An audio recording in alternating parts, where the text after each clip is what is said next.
always try to put me down on the ground, but I haters be jealous cause I'm the right in their mind. In their minds, swear with me, boy, don't go cry. In their minds, come on at me, boy, there's a fight. Magandang hapon at magandang hapon mga football fans. We are here live at the Rizal Memorial Football Stadium. It is 36 degrees in the afternoon. And siguro naman mapapataas-taas pa natin ang init ngayon with a little bit of football action brought to you by the Philippines Football League. This is Glenn Casas here bringing the action with you alongside my brother, Claro Manzano. Big match here, no, Glenn? Masasabi natin, winless Army going up against Mindiola who have won 2 games. They're coming off a victory, no? So, tingnan natin, masasnap na ba ni Army yung kanilang losing skid? Or let's see if Mindiola will carry on yung winning ways nila. Ito nga yung tinitignan natin ngayon because we are looking at two teams who are actually looking to cement their place further into the table right now. Kasi kung titignan natin ngayon, mathematically, the results of this match would not really affect the standing of the table just yet. Pero ito yung pagkakataon ng both teams na ma-cement yung kanilang position. What do you think? That is correct. Yung Mindiola, kita nga natin nasa gitna sila ng table. So should they win, siguro they will establish what you said, their position. Pero yung Army naman, should they be able to spring up an upset, aangat sila ng konti and maka-kickstart yung kanilang combine. It's never too late, no, to start getting to your winning ways, as we say. 2 wins, 2 losses if I am not mistaken. So this is gonna be another one for them na would really help in their build-up sa momentum nila. Correct. And we get the ball kicking here with Philippine Army starting in the navy blue shirts, playing from right to left at ang Mindiola FC 1991 in the red-white suits, playing from left to right. Yeah, ang kukuha nito. Surprise is not Yok Besite. Ayan. Oh! Hoy, muntik na nun, ha? Ang ganda ng kanyang layoff nun. O nga, kanina nga nung introduction ng mga players. Let's have a look at this one. Oh, nicely taken that one. Not really as tall as yung kung pagka may halo kang foreign blood. Well, we see a chance here. Looks like a good run from Mindiola here. And a good layoff to Ishikawa, pero mauunahan siya ni J. Mark Cortez to sweep that ball and concede a corner instead. Mukhang maganda ang pinapakitang laro ngayon. Medyo may konting end-to-end action pa tayo. Kaaga-aga nga naman ng laban ngayon. Yan yung napakalaking challenge ngayon, yung pag-transition from offense to defense ng mabilisan. Tama. So yan on the counter, no? That's where the Army can build. Ooh, Ishikawa almost getting a foot on that ball, pero medyo hindi nga lang siya nakahawak ng mabuti sa damo at dumulas ng konti. Agawan bola pa rin sa bandang kanang bahagi at naghahanap ng papasahan ngayon.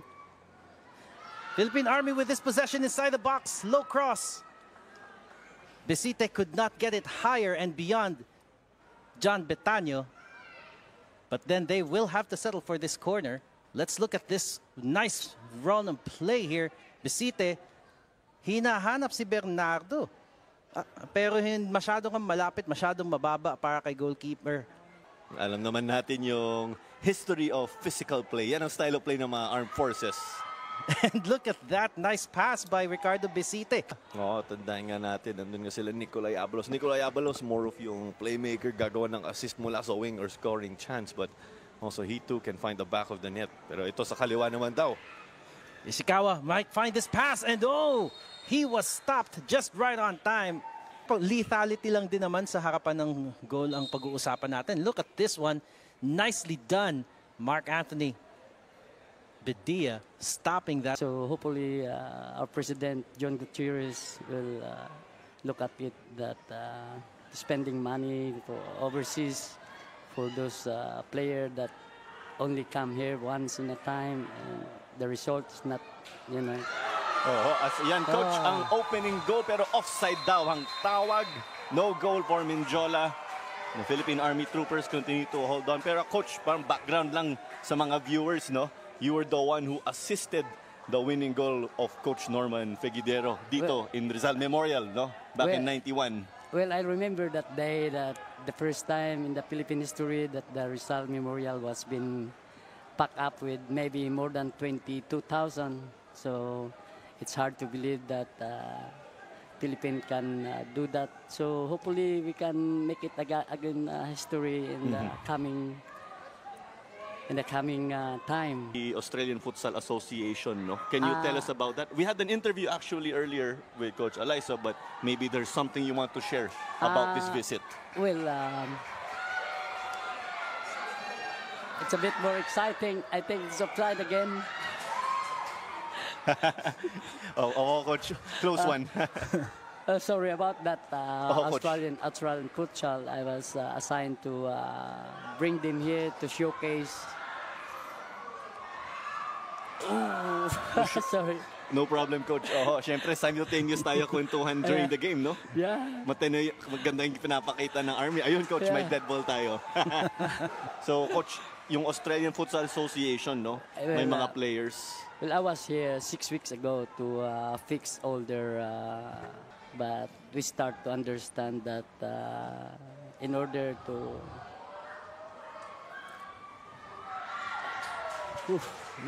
Ang ganda ng tira na yun. It's really hard to watch the game and really ask and continue knowing more about this. Kasi what's really interesting is now that Philippine football is starting to really gain a foothold in the Philippines, we could definitely use a lot of help. Lalo na kapag we're talking about getting more people. Looks like Philippine Army is moving that ball in a nice direction. Na-inspire sila ata kay Coach Elmer. And that shot! Oh, what a shot that one.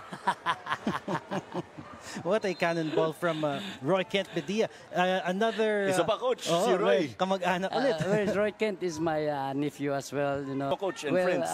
Thank you, and to all the mothers in the world, God bless, especially to my mother in Barutak Nuevo, Clarita, and shout out to all my family in Australia. Hopefully some of my kids is watching this game. And thank you and God bless everyone, especially the Philippine football. So, graving action din alongside the great talk with the legend, the man, the myth, the legend himself. Oo. Sabi ko nga, kukunin ni Coach yung trabaho natin. Pero speaking of trabaho, tinatrabaho talaga ng Philippine Army itong Mindiola ngayon. Oo, at we saw nga, may goal kanina ang Mindiola pero offside. Oo. So, wow, as close as it can get. Tama. Good reaction from John Betanyo kasi mababa yung bola kung hindi niya na-timing yung sapal nun. That could have been dangerous. May pinapakita naman. So, who will get it? Well, whoever has the more lungs in this game na kasi ito na yun. This is yung pinag-uusapan natin. Looks like Mindiola may have found a cross pero straight into the arms of Mark Anthony Bedia. Players giving it their all. And now as Mindiola moves the ball forward quickly here from the midfield, maghahanap ng kakampi dyan sa kanang bahagi. Pero hindi sila gumagalaw ng kasing bilis ng kanina. Oh, nice diagonal ball. Ishikawa with that header. Just konti lang. Kita mo na rin yung frustration, yung pagka-bad trip kasi umiscore na nga sila kanina pero offside. And considering that they have been scoring goals, look at how beautiful that delivery was. And Ishikawa was not in the best form to really put that and redirect it towards the goal. Pero kita mo sa mukha niya yung frustration. No, somehow you pull it off, you get it a few inches close, di ba? He's happy to see na naka-play ng role siya sa Philippine football and continues to do so until today. And the salute to Coach Boogie Margarce. Well, his man is now forging forward here. Opportunity, hindi itong offside. What a shot! But what a save! John Betanyo, the hero of that play, preventing Philippine Army on their offensive blitz campaign. For the near post, yan nga. Beautifully done that pass. Nicely timed, no? No, di na siya maka-cut back doon because Mindiola's defense was there. Reaction from the defenders. Philippine Army able to usher that ball away. And now they have this offensive. May kumatakbo sa kanan. Si Celis nga, makakakita ng espasyo. Against the defender, pero naunahan ni goalkeeper John Betanyo. Alert to that. And now Mindiola can start their own counterattack. Oo, basic good ball shielding by Johan Renia, ang kapitan ng Mindiola. And now they were able to release low cross sana from Abalos. Pero Philippine Army also quick to respond. Ayaw tayong paupuin ngayong patapos na ang laro. Philippine Army not able to clear that well. Here comes Mindiola with a player down from Army, and they are still continuing with that shot. Wasteful opportunity from the number 24, John Kenji Pusing. As we have 2 troopers down. That was the shot there. Did play though in the UFL days, pero sa Philippines Football League mismo, ito siya. Well, and a quick trivia as well. Yung one-time season ng Filipino Premier League, not to be confused with the Philippine Premier League. Ooh! That one. Closest we've got this afternoon. Quick reactions from the keeper there to keep that away. Look at how this play went through. What a save that was. Great shot, great reflexes.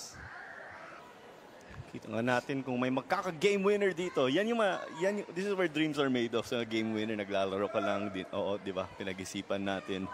Mukhang nakita si Cady sa kanan. Tira! And that was a good block. Shot stopping action from John Betaño. Again, called into action that man. Hindi nga siya yung busier dun sa dalawang goalkeeper. Pero pag kinakailangan siyang kumilos, andyan talaga. Oo, ganun kahalaga ang role ng goalkeeper, di ba? Oo, kita mo yung frustration din ng Army nung na-deny ni Betaño yung shot na yan Good delivery maybe. Medyo marami-rami ang inilagay ni Philippine Army ngayon. High risk, high reward kaya. Oo, pero may dalawa sa likod, sa backline. Ooh. Not the ball they were looking for, and now Mindiola able to put that forward. Can they put it away here? Well, not quite as far kasi good defending from Philippine Army's Decena, and there you have it. Referee has called a stop to proceedings. Mukhang hanggang dito na lang ang kabanata ng laro na ito.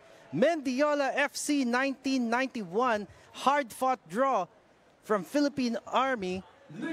What a game!